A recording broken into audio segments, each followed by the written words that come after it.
আজকের ক্লাস শুরু করছি।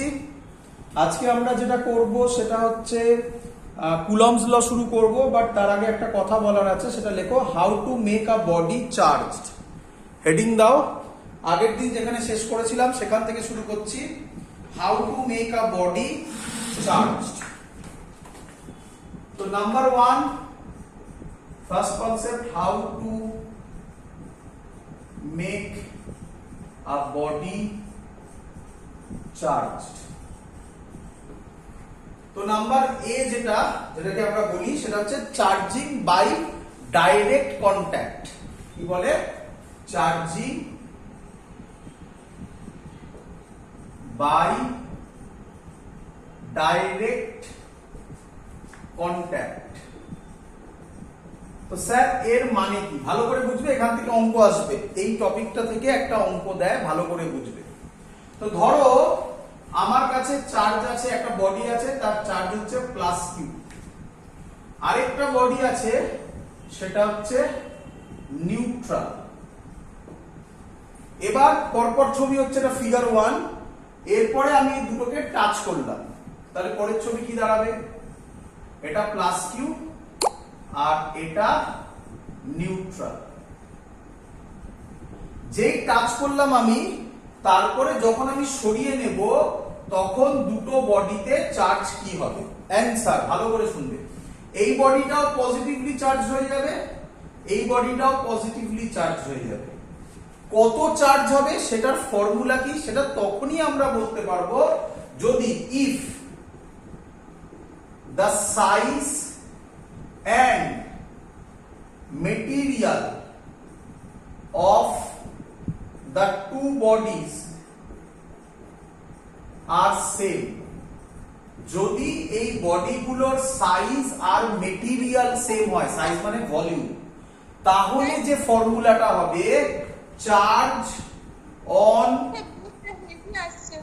Each body. এক মিনিট আমি লিখে নিই, তারপর বলছি। চার্জ অন ইচ বডি হবে টোটাল চার্জ বাই 2। দুটো বডি আছে তাই বাই 2। বলো কি প্রবলেম হচ্ছে?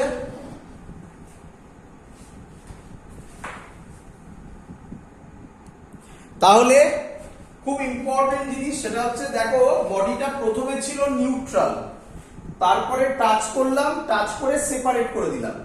তাহলে টাচ করে সেপারেট যদি করে দিই তখন ফর্মুলা কি আসবে? যদি মেটেরিয়াল, এটাই আমাদের সিলেবাসে আছে, এটাই থাকবে যে সাইজ আর material of the body same থাকবে। যদি সেম থাকে তাহলে চার্জ অন ইচ বডি হবে টোটাল চার্জ বাই 2। এই অঙ্কে এটার চার্জ হচ্ছে প্লাস কিউ আর এটার চার্জ হচ্ছে 0, নিউট্রাল মানে 0 বাই 2। তাহলে total charge on each body হয়ে গেল কিউ বাই 2। তাহলে এটা কিউ বাই 2 পাবে, এটা কিউ বাই 2 পাবে। বলো ক্লিয়ার কিনা সবার? হ্যাঁ, চার্জ অন ইচ বডি হবে, ফর্মুলা দেখো লেখা আছে টোটাল চার্জ বাই 2। তাহলে টোটাল চার্জ, একটা বডির চার্জ হচ্ছে কিউ, আরেকটা বডির চার্জ হচ্ছে 0, নিউট্রাল মানে, তাহলে টোটাল চার্জ হবে কিউ প্লাস 0 বাই 2 মানে Q by 2 on each body. এটা তখনই হবে যখন মেটেরিয়াল এবং তাদের সাইজ অথবা ভলিউম সেম হবে, আদারওয়াইজ নয়। এবং আমাদের সিলেবাসে সাইজ আর ভলিউম সেম দিয়েই দেবে। ক্লিয়ার?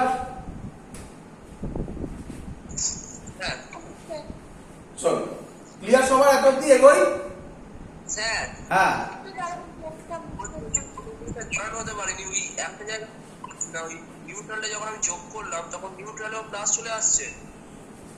বলো আরেকবার, শুনতে পাইনি, আবার বলো।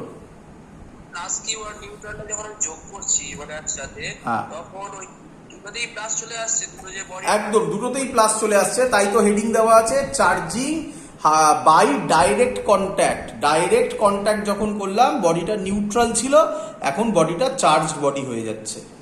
ক্লিয়ার? ওখানে ইকুয়াল চার্জ চলে আসবে দুটোতেই। হ্যাঁ, দুটোতেই ইকুয়াল চার্জ, একদম দুটোতেই ইকুয়াল চার্জ আসবে। মেটেরিয়াল সেম, ভলিউম সেম, তাহলে দুটোতেই ইকুয়াল চার্জ আসবে। ক্লিয়ার? হ্যাঁ ঠিক আছে। চলো তাহলে আমাকে তাড়াতাড়ি কয়েকটা কোশ্চেনের অ্যান্সার দিয়ে দাও এবারে। বলো আমাকে ধরো এটার চার্জ হলো +3 কুলম, এটার চার্জ হলো -8 কুলম। বলো আফটার কন্টাক্ট কি হবে? 2.5 হবে। +3 -8 বাই 2 মানে কত? -2.5। তাহলে -2.5 হয়ে যাবে, দুটোরই সাইন এবার মাইনাস হয়ে যাবে। ক্লিয়ার?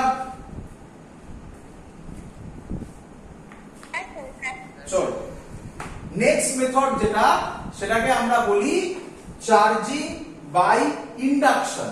চার্জিং বাই ইন্ডাকশন, এগুলো পরীক্ষায় আসে না অত, এটা পরীক্ষায় আসে না, এটা থেকে অঙ্ক আসে, যেটা আমি এক্ষুনি করালাম, করবো আজকেই করবো হয়তো অঙ্ক।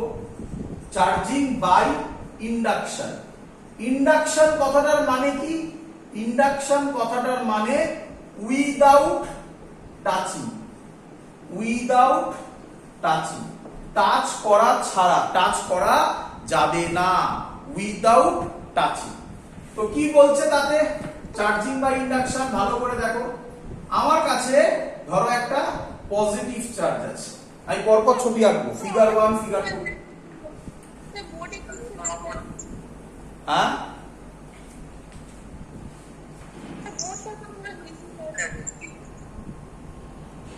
সবার কি তাই? না স্যার, আমার হ্যাঁ স্যার আমার না তো বোর্ড আমার এদিকে হেসে আসছে না। স্যার ঠিক আছে। চলো, তো আমি একটা বডি নিলাম, সেই বডিটার চার্জ হচ্ছে পজিটিভ চার্জ, আর দূরে একটা বডি রাখলাম যেটা কিনা নিউট্রাল। নিউট্রাল দূরে রাখলাম, দূরে, এটা ফিগার 1, বোঝো, পরপর ফিগার দিয়ে বোঝাবো। নিউট্রাল। আচ্ছা তোমরা আমাকে বলো তো, এটা নিউট্রাল মানে এর মধ্যে চার্জ 0? যতগুলো প্রোটন ততগুলো নিউট্রন। Very good. ইলেকট্রন। যতগুলো প্রোটন ততগুলো ইলেকট্রন। সুন্দর বলেছো, যতগুলো প্রোটন ততগুলো ইলেকট্রন। তাহলে এবার কি দাঁড়াচ্ছে ভালো করে বোঝো, পরের ছবি। পরের ছবি, এইটাকে, এটা প্লাস রাখলাম, এটাকে এর কাছে নিয়ে এলাম, এটাকে এর কাছে নিয়ে এলাম। তাহলে আমাকে বলো পজিটিভ কাকে অ্যাট্রাক্ট করবে? পজিটিভ নেগেটিভকে অ্যাট্রাক্ট করবে, তাই তো? পজিটিভ নেগেটিভকে ভালোবাসে, তাহলে পজিটিভ নেগেটিভকে কাছে টানবে, তাই তো? আচ্ছা, পজিটিভ কাকে দূরে সরাবে? পজিটিভ পজিটিভকে দূরে সরাবে। তাহলে বাট এখনো এদের মধ্যে, মানে এই বডিটার মধ্যে টোটাল চার্জ কত? এখনো বডিটার মধ্যে টোটাল চার্জ কত? এবার 0। Very good. এখনো বডিটার মধ্যে টোটাল চার্জ 0, বাট চার্জ কি হয়েছে? সেপারেট হয়েছে। এটার একটা নাম আছে, আমরা পরে গিয়ে পড়বো, এর নাম হচ্ছে পোলারাইজেশন। এখানে লেখার দরকার নেই এখন, আমরা যখন ক্যাপাসিটর করবো তখন আমি বোঝাবো, এর নাম হবে পোলারাইজেশন। তো সেখানে আমরা এটাকে ডিটেলসে অ্যানালিসিস করব, তো তখন আমরা পোলারাইজেশন সম্পর্কে বলবো। এখন আপাতত জাস্ট শুনে রাখো, চার্জ সেপারেশন হওয়াকে বলে পোলারাইজেশন। আচ্ছা, এবার কি? এর পরের ছবি হচ্ছে, আমি এটাকে, এই পোরশনটাকে গ্রাউন্ড করে দিলাম, এটাকে গ্রাউন্ড বলে, এই সাইনটা মানে গ্রাউন্ড করে দেওয়া। আচ্ছা, গ্রাউন্ড মানে কি? গ্রাউন্ড মানে হচ্ছে আর্থ। আর্থকে বলা হয় চার্জের ওশান। তাতে যদি তুমি কিছু চার্জ দিয়ে দাও অথবা কিছু চার্জ সরিয়ে, মানে কিছু চার্জ ওর মধ্যে দাও অথবা ওখান থেকে যদি কিছু চার্জ আসে, তাহলে আর্থের চার্জের কোনো এফেক্ট হয় না। আর্থকে বলা হয় চার্জের ওশান বা চার্জের সমুদ্র। তাতে কিছু চার্জ গেলেও আর্থের কিছু যায় আসে না, কিছু চার্জ নিয়ে নিলেও আর্থের কিছু যায় আসে না। তাহলে এখানে যদি প্লাস চার্জ হয়, এখান থেকে ইলেকট্রন ফ্লো হয়ে এই প্লাস চার্জটাকে নিউট্রালাইজ করে দেবে। তাহলে এখানে আর কোনো চার্জ থাকবে না। বলো ক্লিয়ার কিনা? তাহলে তো মাইনাস হয়ে যাবে স্যার ওটা। না, এখনো মাইনাস হয়নি, আস্তে আস্তে হবে নিঃসন্দেহে মাইনাস। তোমার কথাই ঠিক হবে, ধৈর্য ধরো, দেখতে পাবে। এত অব্দি ক্লিয়ার? হ্যাঁ স্যার। হ্যাঁ স্যার। হবে, তাই হবে, দেখো। এবার নেক্সট, এর পরের কাজ, পরের ছবি, এটা ফিগার 1, ফিগার 2, ফিগার 3, ফিগার 4 এরকম হচ্ছে। পরের কাজ, আর্থিং তুলে দিলাম, আর্থিং তুলে দিলাম, কিন্তু বডিটাকে এখানেই রেখে দিয়েছি, এই বডিটাকে এখানেই রেখে দিয়েছি। এর পরের ছবি, এবার এই বডিটাকে সরিয়ে দিলাম। যদি সরিয়ে নিই তাহলে মাইনাস চার্জ আর এখানে থাকবে না পুরো বডিতে ডিস্ট্রিবিউট হয়ে যাবে? পুরো বডিতে ডিস্ট্রিবিউট হয়ে যাবে। তাহলে বডিটার এবার চার্জ কত দাঁড়ালো? নেগেটিভ। ছিল কি? নিউট্রাল। ছিল নিউট্রাল। হলো কি? নেগেটিভ। তাহলে কি কি মেথডে হলো? Charging by induction. কোথাও কাজ করিনি। ফেনোমেনা বোঝা গেছে পুরো? আচ্ছা, আরেকটু ভালোভাবে যদি বলি, আরেকটু ভালোভাবে যদি বলি, পুরোনো দিনে এখানে কিছু কোশ্চেন আসতো। এই ছবিটাতে একটু ব্যাক করছি।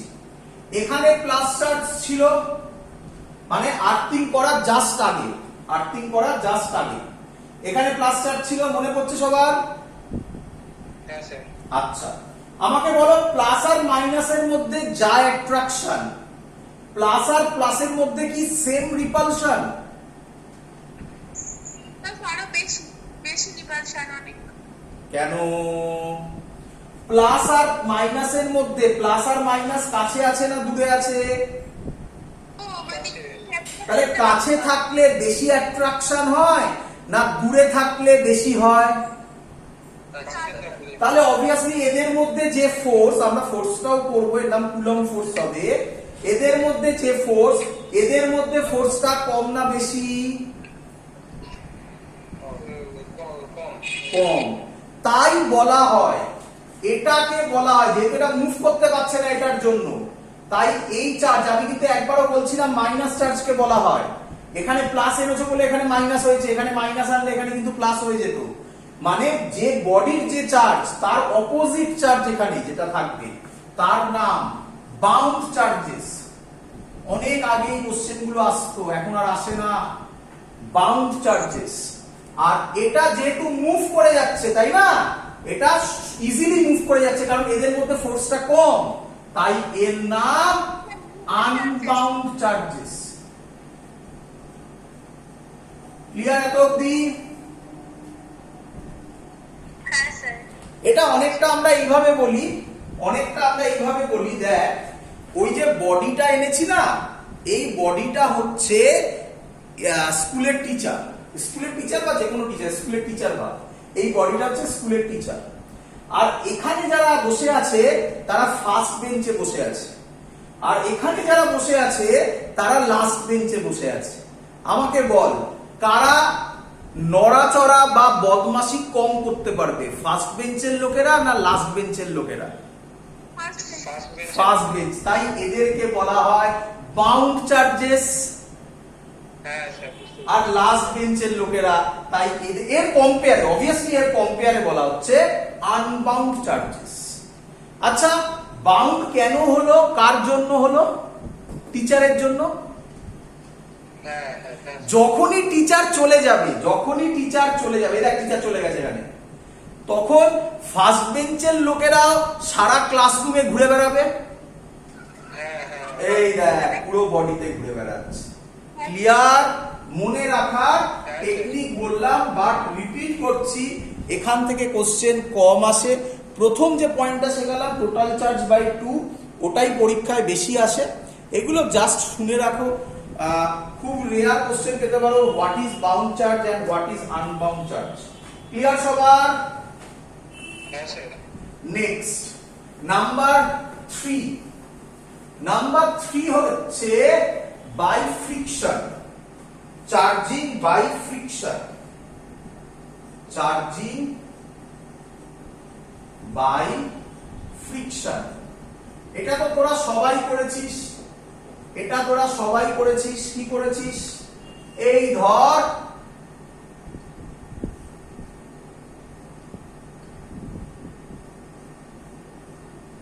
তাই তো নাকি? চুল আছড়েছিস, এটা হচ্ছে কম। হ্যাঁ স্যার, হ্যাঁ স্যার। কম দিয়ে চুল আছড়েছিস, তাহলে ভালো করে বোঝ। যখন কম দিয়ে চুল আছড়াচ্ছিস তখন দুজনের মধ্যে কি ফোর্স কাজ করছে?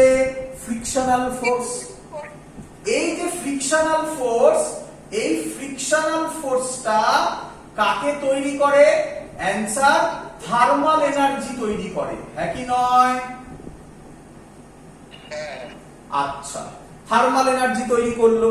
এবার কি? এবার এই হলো আমার নিউক্লিয়াস, এর চারিদিকে এরকম ইলেকট্রনরা ঘোরাফেরা করছে, তাই তো? আচ্ছা, কোন ইলেকট্রনের এনার্জি কম? ভেতরের শেলে যারা আছে না বাইরের শেলে যারা আছে? বাইরের শেলে, তার মানে এরা। এই থার্মাল এনার্জি এই ইলেকট্রনগুলো গেইন করে, করে এখান দিয়ে আয়োনাইজড হয়ে যায়। আয়োনাইজড মানে বাইরে বেরিয়ে যায়। যে বডি থেকে ইলেকট্রন বেরিয়ে গেল সেটা কি চার্জ হয়ে যাবে? যে বডি থেকে ইলেকট্রন বেরিয়ে গেল সেটা কি চার্জ হবে? Positive charge. যে বডিতে ইলেকট্রন গেল সেটা কি হয়ে যাবে? Negative charge. Clear idea? চলো, এগুলো জাস্ট বইতে আছে বলে আমি বললাম, নয়তো বলার কিছু ছিল না।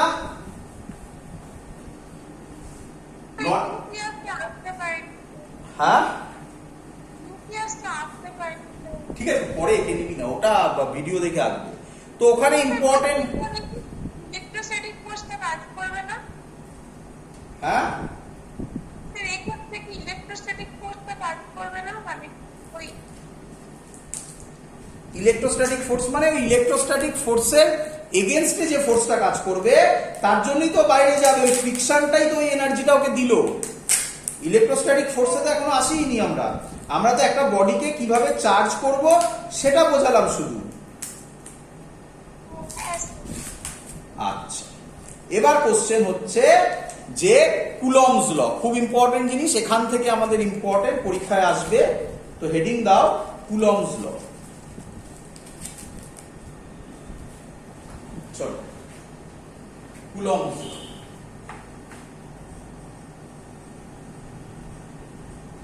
তোমাদের বইতে এটা অনেক পয়েন্ট করে করে করা আছে। আমি পুরো জিনিসটাকে একটা একটা করে পয়েন্ট করে করে লিখে সব জিনিস যা যা আছে সব বলবো এখানে। ভালো করে শুনবে কি বলছে কুলম্বস ল। বলছে ক্যামেরাটা একটু ফোকাস করবেন, ক্যামেরা একটু ফোকাস করাবেন। ঠিক আছে? হ্যাঁ স্যার, ঠিক আছে। চলো, তো কি বলছে? দুটো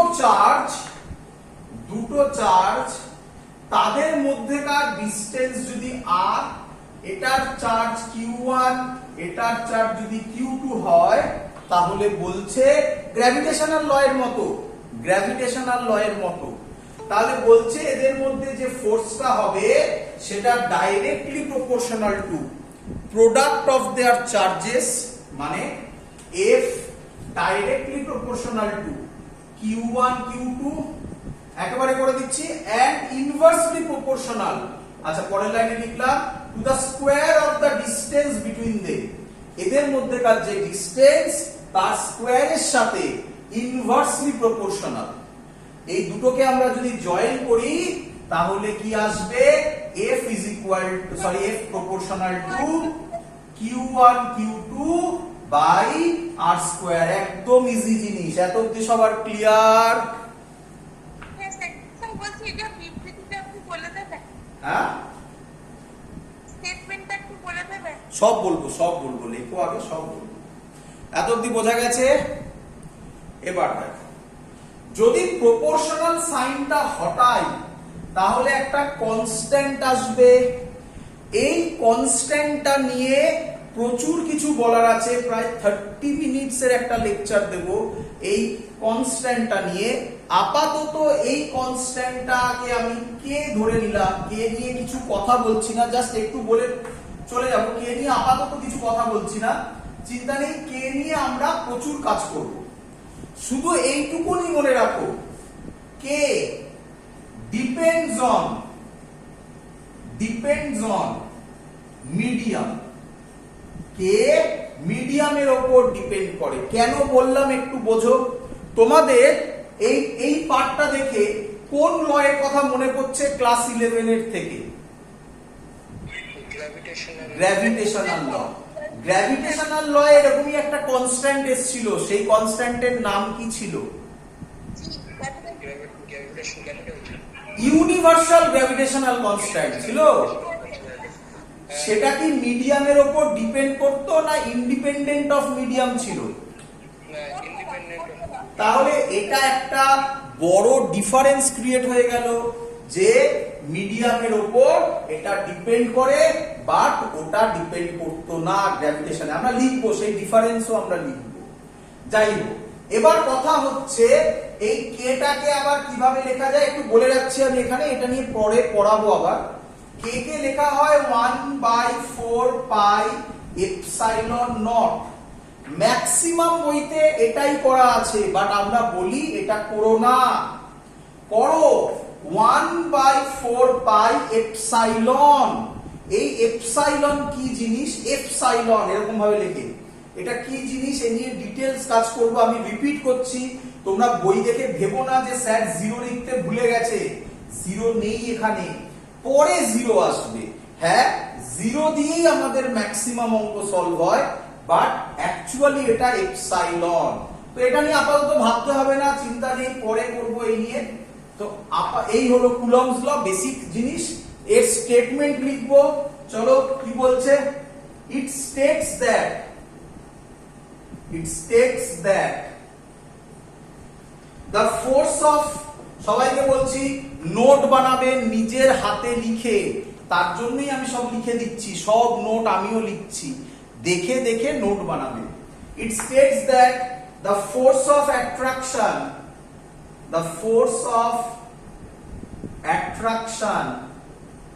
or repulsion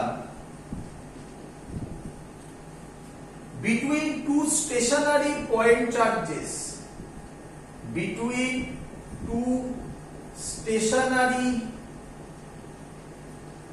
point charges,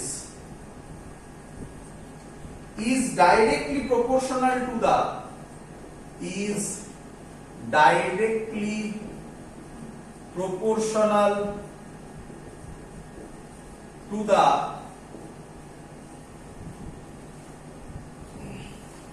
product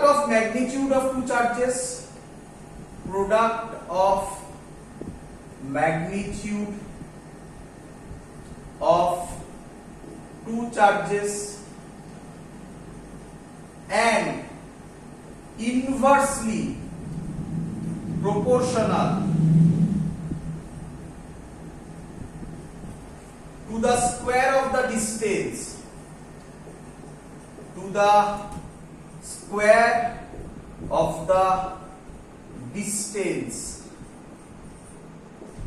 between them. Clear সবার এত অবধি? আচ্ছা, এবার ভালো ভালো করে বোঝো জিনিসগুলো। এরপরে একটা ইম্পর্টেন্ট লাইন আছে, এই ইম্পর্টেন্ট লাইনটা একটা কোশ্চেনের অ্যান্সার, ইয়ারে আসা কোশ্চেন বলছি। কি বলছে এখনো শেষ হয়নি, তারপরে লিখবে তোমরা, এবং তোমরা ওটা লিখতে ভুলে যাও। কি বলছে? This force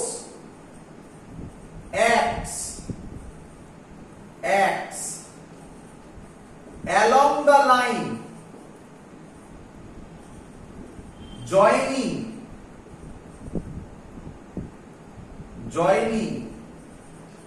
the center of two charges. কেন এই কথা বললো বোঝো, কেন এই কথাটা বললো বোঝো। এদিকে তাকাও, বলো আমাকে Q1 এর সাইন কি? পজিটিভ। Q2 এরও সাইন কি? পজিটিভ। তাহলে পজিটিভ পজিটিভে কি ফোর্স কাজ করবে? অ্যাট্রাকশন না রিপালশন? রিপালশন। তাহলে আমাকে বলো Q1 চার্জটা কোন দিকে যাবে? এই সাইডে যাবে।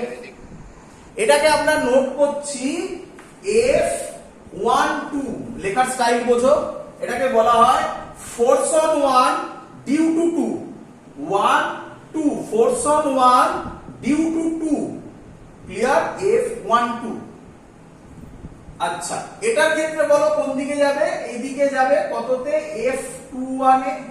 তাহলে আমাকে বলো এই ফোর্সটা কোন দিকে কাজ করছে? হয় away from the two charges, যদি মাইনাস হতো কোনোটা তাহলে towards the two charges হতো।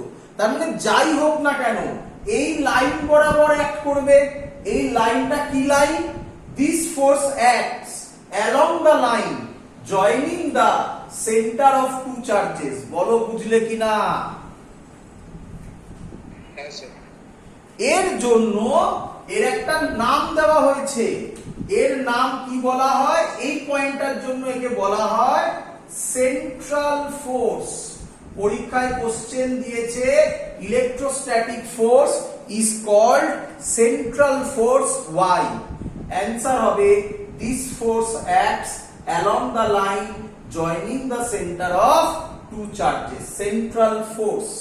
ক্লিয়ার সবার?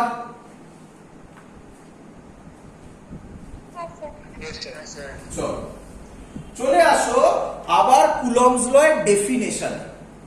কুলম্বস ল এর ডেফিনেশনের মধ্যে এর ইয়েগুলো দেওয়া আছে, কি বলে, লিমিটেশন দেওয়া আছে। এটা বুঝলাম। কি লিমিটেশন দেওয়া আছে? Number 1, it is only applicable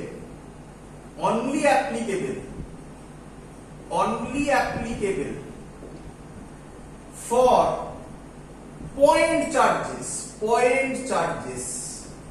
এর মানে কি? আচ্ছা, কোথা থেকে বললাম এটা? এই দেখো, পয়েন্ট চার্জেস পেয়েছো? ডেফিনেশনকে ভালো করে বোঝো, তাহলেই ওখান থেকে ম্যাক্সিমাম পয়েন্ট বেরিয়ে যায়। তাহলে এটা only applicable for point charges. Sir এর মানে কি? আচ্ছা স্যার, এরকম হলে কি আমরা পয়েন্ট চার্জেস ইউজ করে কুলম্বস ল ইউজ করতে পারবো না? অ্যান্সার পারবো, যদি এর ডিসটেন্সটা এর সাইজের কম্পেয়ারে অনেক বড় হয়। ভালো করে বোঝো, পয়েন্ট চার্জ মানে এটাকে পয়েন্টই হতে হবে এমন কোনো কথা নেই। সিম্পল এক্সাম্পল দিচ্ছি। বলো তুমি স্টারকে কি দেখো? পয়েন্ট না এক্সটেন্ডেড অবজেক্ট? পয়েন্ট। কিন্তু স্টার কি পয়েন্ট না এক্সটেন্ডেড অবজেক্ট? Simple thing. এই হলো এর কনসেপ্ট। পয়েন্ট চার্জেস মানে পয়েন্টই হতে হবে এমন কোনো মানে নেই। ডিসটেন্সের রেসপেক্টে ওটাকে পয়েন্ট হতে হবে। ক্লিয়ার? চল নাম্বার 2 পয়েন্ট। নাম্বার 2 পয়েন্ট আমি আগের দিনই বুঝিয়েছিলাম। It is only applicable for stationary charges. দেখো লেখা আছে কোথাও? এই দেখো, স্টেশনারি। আগের দিনই বুঝিয়েছিলাম চার্জ ফ্লো করলে তার নাম কারেন্ট ইলেকট্রিসিটি হয়ে যায়। ওটা ইলেকট্রোডাইনামিক্স এর আন্ডারে পড়ে। সেটা দেরি আছে এখনো পড়ানো আমাদের। তো Coulomb's law is only applicable for stationary charges. Number 3 পয়েন্টের লিমিটেশন বলছি। এটা অতটা লিমিটেশন নয়, একটা পয়েন্ট বলতে পারো, বাট বইতে তোমাদের এরকম ভাবে কিছু লেখা নেই। তোমাদের বইতে দেখবে এগুলো লেখা আছে লিমিটেশনস অফ কুলম্বস ল বলে এই পয়েন্টগুলো লেখা আছে। আমি ডেফিনেশন থেকে তাকে এক্সপ্লেন করছি। আচ্ছা, এর রেঞ্জ কি হয়? দেখা গেছে কুলম্বস ল এর রেঞ্জ হয় 10⁻⁻15 থেকে 10⁻18 মিটার পর্যন্ত। এটা দেখা গেছে কুলম্বস ল এর রেঞ্জ। 10⁻⁻15 এর থেকে কম হলে স্যার কি হবে? কম হলে তাদের মধ্যে স্ট্রং নিউক্লিয়ার ফোর্স কাজ করে। তখন ওই স্ট্রং নিউক্লিয়ার ফোর্সটা এতটা ডমিনেট করে যে কুলম্ব ফোর্সটা নেগলিজেবল হয়ে যায়। তো এর রেঞ্জ হচ্ছে মোটামুটি এই রেঞ্জে কাজ করে। বলো এত অবধি সবার ক্লিয়ার কিনা? হ্যাঁ। আচ্ছা নাম্বার 4 পয়েন্ট আমি আশা করব সবাই ধরতে পারবে। Number 4 point, F depends on medium. বলো এটা সবাই ধরতে পারলে কিনা? হ্যাঁ স্যার। কেন? এফ এফ এ ছিল কে, ছিল কে একটা কনস্ট্যান্ট, যেটা বলেছিলাম আমি পরে বলবো। ওখানে এইটুকুনি তো বলে দিয়েছিলাম যে ওটা ডিপেন্ড করে মিডিয়ামের উপর, তাহলে ফোর্সও ডিপেন্ড করবে মিডিয়ামের উপর। নেক্সট নাম্বার 5 পয়েন্ট খুব ইম্পর্টেন্ট। 5 পয়েন্টে একটা ডিরাইভেশনও আসবে এবং তোমরা সেই ডিরাইভেশনটা চেনো, আপাতত লিখে নাও। এদিকে ফোর্স F12, ওদিকে ফোর্স F21, তাহলে আমি কি বলতে পারি F12 যা ম্যাগনিটিউড F21 হলো তাই ম্যাগনিটিউড, বা ডাইরেকশন অপোজিট। বলো বুঝলে কিনা? হ্যাঁ স্যার। তোমাদের যদি মনে থাকে তাহলে দেখো দেখি F12 F21 এই জিনিসগুলো আমরা গ্র্যাভিটেশনাল লতে করেছিলাম, ভেক্টর ফর্ম অফ গ্র্যাভিটেশনাল ল, মনে পড়ছে? হ্যাঁ স্যার, ওই S1 to S2 একদম, এখানেও সেম জিনিস হতে চলেছে। বাই R2 এখানেও সেম জিনিস হতে চলেছে। যাই হোক, যখন হবে বলছি। নেক্সট নাম্বার কত? 6।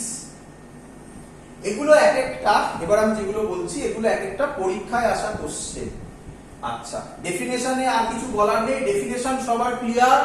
মেন ইম্পর্টেন্ট পয়েন্ট মনে রাখার জিনিস, স্টেশনারি পয়েন্ট চার্জেস হবে।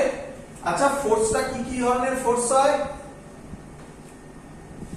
অ্যাট্রাকটিভ বা রিপালসিভ। অ্যাট্রাকশন হতে পারে, রিপালশন হতে পারে। কখন অ্যাট্রাকশন হয়? পজিটিভ নেগেটিভ মানে ডিসলাইক চার্জেস ক্ষেত্রে। আর কখন রিপালশন হয়? Same charges. লাইক চার্জেস ক্ষেত্রে, সেম চার্জের ক্ষেত্রে। চলো, আচ্ছা, গ্র্যাভিটেশনাল ফোর্স কি ফোর্স ছিল?